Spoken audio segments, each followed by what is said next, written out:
It's just a birthday, she said. She was scrolling through her phone. Didn't even look at me. Mine. I said. My birthday. And it's Luna's first. That's her baby. You know that? She needs support. She meant her sister. Amanda, the one who called her cat her daughter with a straight face. You're telling me to cancel a birthday I planned for months? I said. Because your sister's cat has a party? My wife's eyes finally met mine. Cold. Sharp. Your birthday isn't that important, Mark. Then she walked out of the room. We'd been married 6 years. Long enough for the love to go quiet. But it wasn't always like that. She used to make me feel seen, heard, like I mattered. Our first year together, she made me a homemade cake.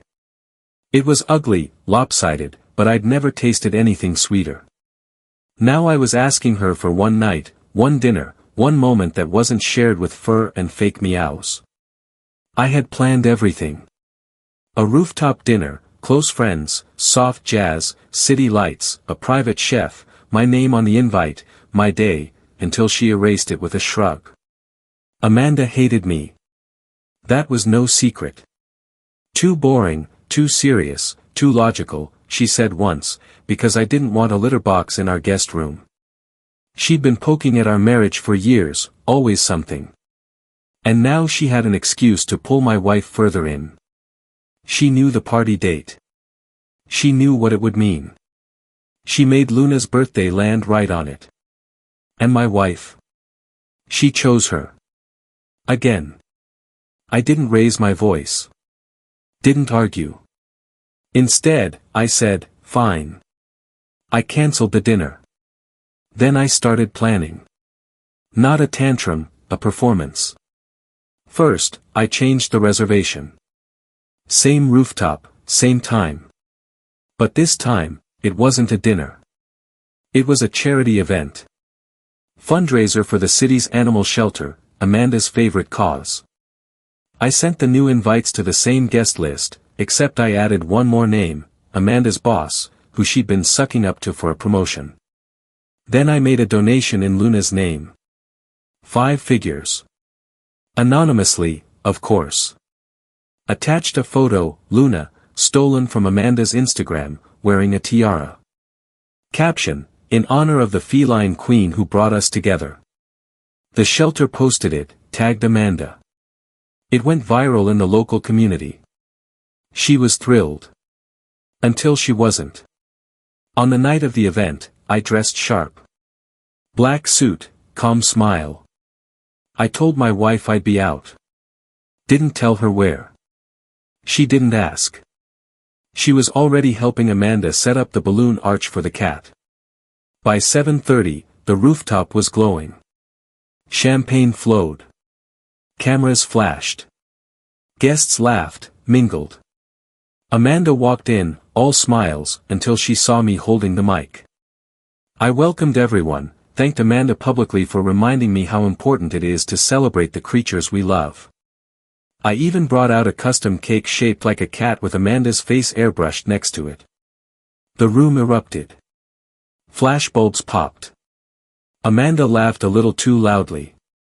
Her boss raised his glass. But my wife? She didn't come. An hour later, I slipped out. Quiet, clean. When I walked through our front door, she was waiting. You threw a party, she said. After you said you canceled it. No, I said. I threw a celebration for Luna. Then I tossed her a folded printout. The photo from the shelter post, the one with Amanda beaming, holding the check. My wife stared. You donated $5,000 in her name. 10.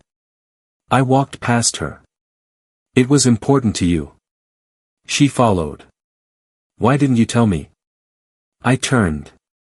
You said my birthday wasn't important.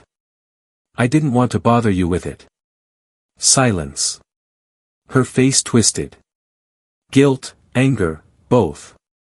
You embarrassed her, she finally said. No, I said, grabbing a glass of water. I gave her everything she wanted. Attention, validation.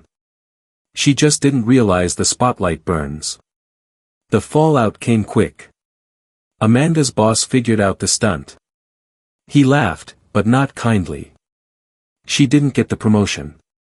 The shelter kept the money, but the cat face cake made it onto a local satire blog. As for my wife, she apologized. Too late.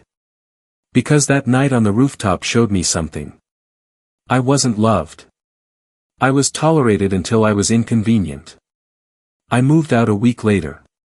Filed for divorce the next. Irreconcilable differences, the form said. I called it self-respect. Now, every year on my birthday, I make a donation to that same shelter, always in Luna's name. She still has the tiara. Amanda doesn't. And as for my ex-wife, she texts sometimes. I don't respond. Because anyone who tells you your birthday isn't important doesn't deserve to be in your story when the candles are lit.